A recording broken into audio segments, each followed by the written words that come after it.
Star Children and people of Earth, I'm Beck and welcome to my channel Soul Journey.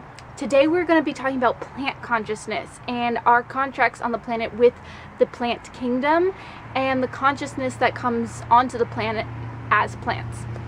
If you like this video, please give it a like and hit subscribe if you want to see more videos like this.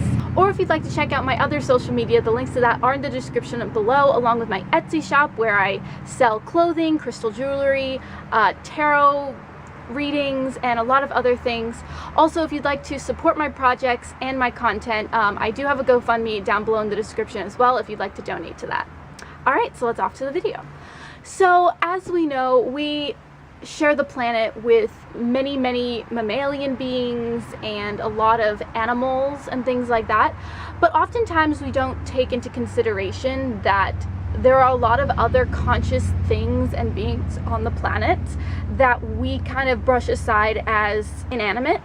And I just wanted to talk a little bit about that concept and also my personal experience with the consciousness of the plant kingdom. So from what I've experienced and other teachers around me that I've communicated with have talked to me about is that everything on the planet does have some form of awareness and or an energy or consciousness.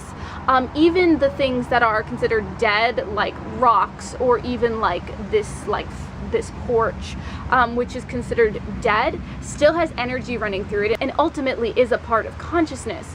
So even though it definitely does not have the same consciousness level as, say, maybe we do, or animals or plants, there is still a consciousness and a life within those things. The energy and the atoms are still moving to create that being or that expression of source. And so on some molecular level, they are alive, they are moving, they are conscious.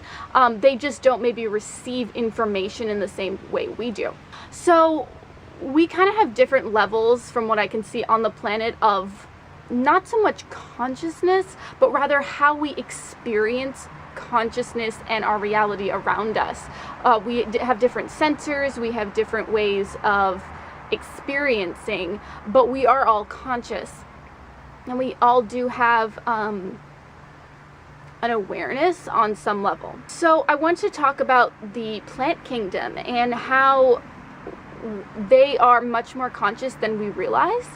And recently, you'll have seen before, if you've been on my channel for a while, that during one of my channelings, the Feline Council talked about this idea that plants are conscious and that they are here to help us with the air, but also to give us sustenance while we as humans still need food to power our bodies, before we really step into this idea of just taking energy for ourselves from the sun and from the cosmos. So they were talking about this idea that like animals did have a contract with us for a while for that same purpose, but now that we're shifting in consciousness and in frequency, that experience or vibration no longer serves our expansion. It no longer serves a purpose. I want to clarify that yes, as much as that might seem violent or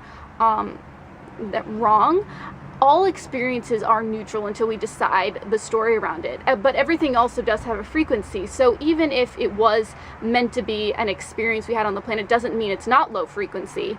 It's just what we were supposed to experience on our ascension process. But now that's beginning to shift out, which is very exciting.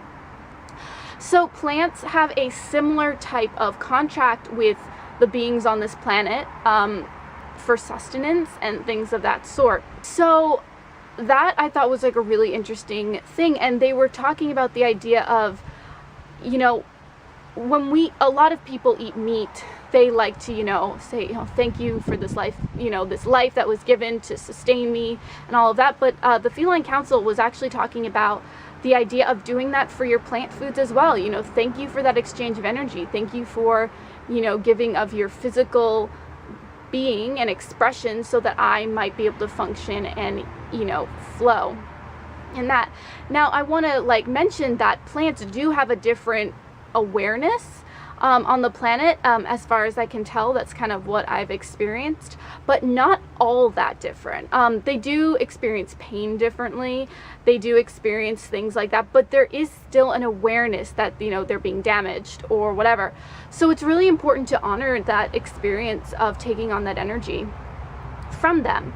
But the thing is, with plants, there is a higher awareness of that contract, whereas animals may not be as aware of that contract, and they have a much more intense experience around it. The plant kingdom ultimately understands that contract we have with them, and so they're a lot more allowing of it. When I tap into plant energy, it's a very, very peaceful, allowing energy. There's a centeredness, a groundedness, you might say, to that energy, but it is very alive and it is very sacred. And when I tap into that energy, it's very wise, and it's very, it's not a flowing energy. I mean, everything and every energy is flowing, but it's a very like slow, patient, almost understanding energy, a deep, deep earthy wisdom that I pick up from the plant kingdom. It's very soothing, and I think that's why when we are in nature, we do get more peaceful, we do get more centered, is because we are surrounded by these extremely peaceful, you know, just growing and blossoming beings. And because we have to align with whatever frequency we are around, like we either have to align with it or it has to align with us. And because we tend to be so all over the place, because we haven't really figured out how to like stabilize our frequency, most times when we're around something that's more stable, like plant energy or crystal energy or things like that, we tend to, you know, raise or drop to that frequency of the more steady being.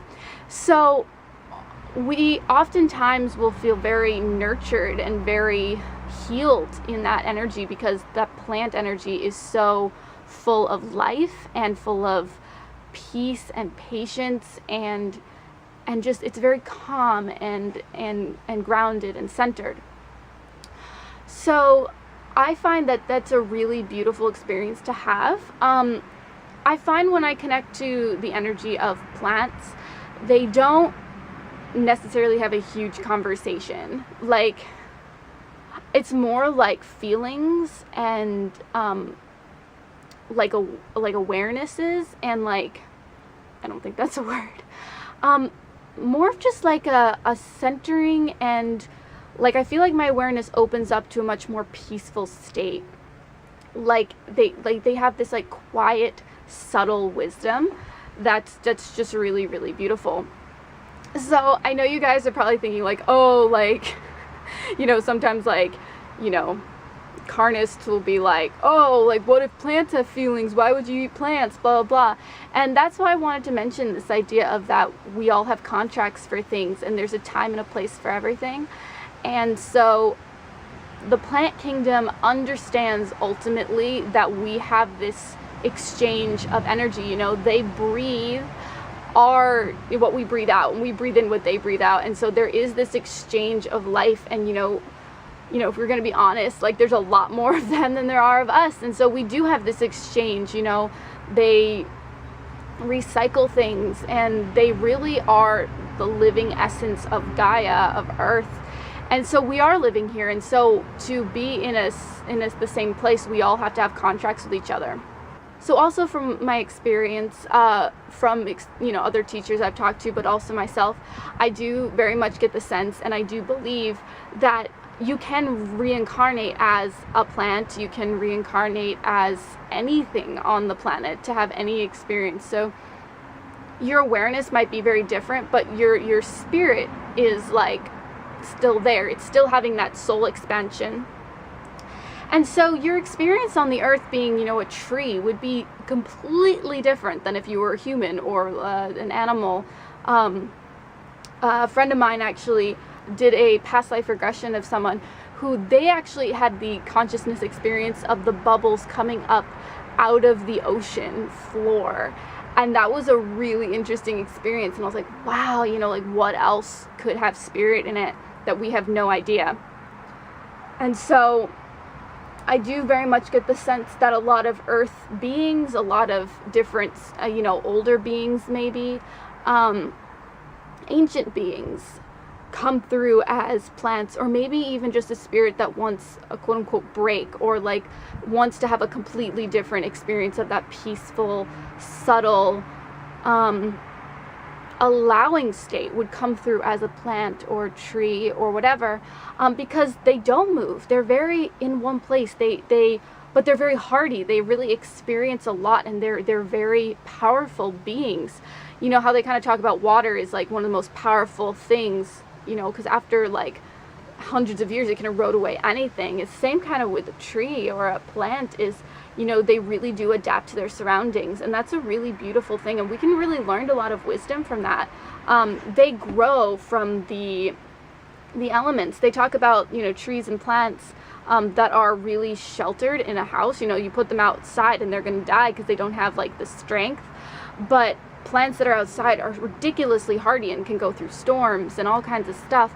So I see that as really you know, an example of, you know, how resistance and, you know, adversity can really help you grow and become strong. Not that we should seek that out, but that we should understand that everything is a lesson and everything can help us grow and evolve and become our greatest versions, which is ultimately the experience in the third dimension. Is we have so much literal resistance, you know, like we can't go through different things, like we can't teleport, we can't, you know, we have to move through and around these, you know, physical things, and that's a really intense experience. And so by doing that, we, you know, we grow and evolve and really like just expand in a really great way very quickly, because through resistance is our biggest growth. And this is one of the most dense densities is the third dimension, and so that's like really, really amazing. So anyway, that's been my experience with the plant kingdom. It's really kind of grown, no pun intended, in the last several months. I've been really connecting with a lot of beings that aren't necessarily, like I said, mammalian or animals or, you know, humans, but rather, you know, connecting into the bug kingdom, the plant kingdom, and the spirit kingdom, which has been amazing. So if you have any questions, please comment them down below. I always love to answer you guys' questions and connect with you guys. If you like this video, please give it a like and hit subscribe if you want to see more videos like this. Hope you're all having a wonderful day. Many blessings. Namaste. And don't forget, it's all about the journey and smelling the roses.